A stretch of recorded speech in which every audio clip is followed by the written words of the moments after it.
Hi people, it's 9 p.m. on the 8th of February. I'm doing 2 videos in a day. What's wrong with me? Okay, this is my astrological take on the first house. The first house of the zodiac relates to the first sign of the zodiac, that of Aries.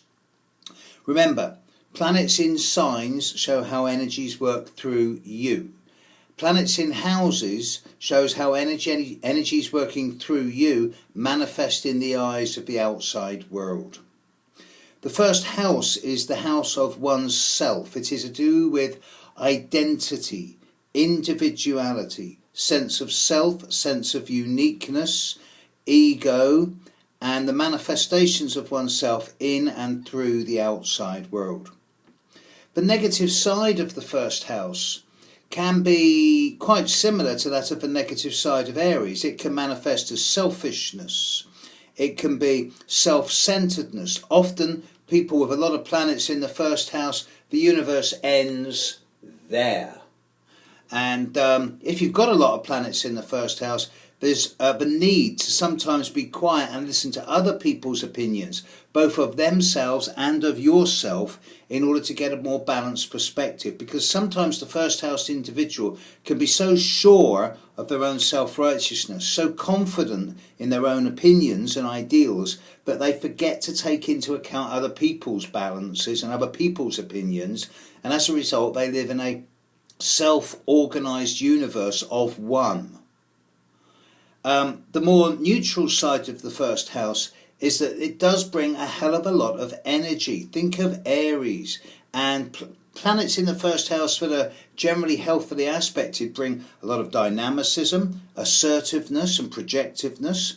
But as I'm fond of saying to a lot of my clients with a lot of first house stuff, it's fine to be assertive and projective, but it's not okay to be confrontational or aggressive. If, however, you've got a lot of positive planets in the first house, planets that receive a lot of nice aspects and that are not confrontational, then you're going to be a natural leader. You're going to be someone who leads from the front, to whom actions speak louder than words, and someone who's going to be a doer rather than a follower.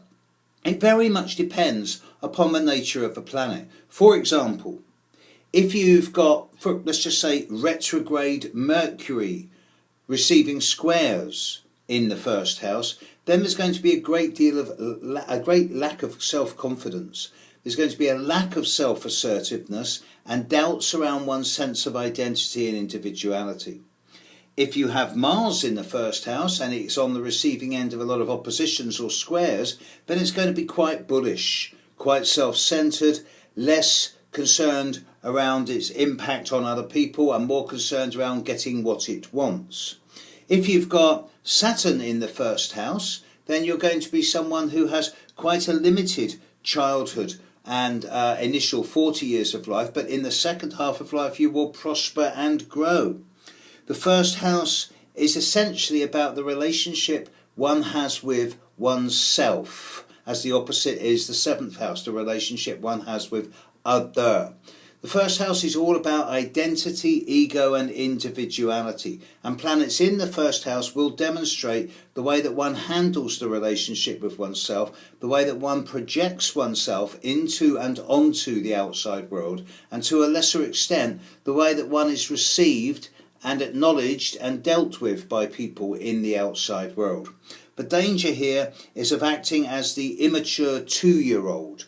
The first house is often connected with infancy and early childhood, and people with a lot of planets in the first house rarely grow up at an early age. They often develop later in life.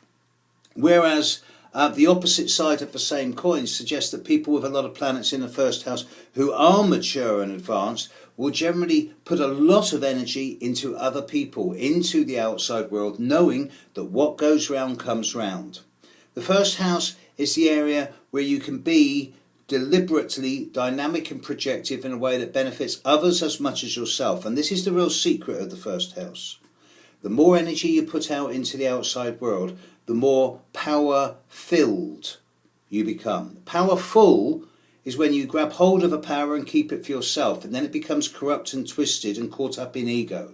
Power-filled is when you're able to act as a channel and a conduit for that energy. And that is the true lesson of the first house, to be a conduit for power, to empower others and thus become more empowered oneself. There you go, folks. That's my take on the astrological first house.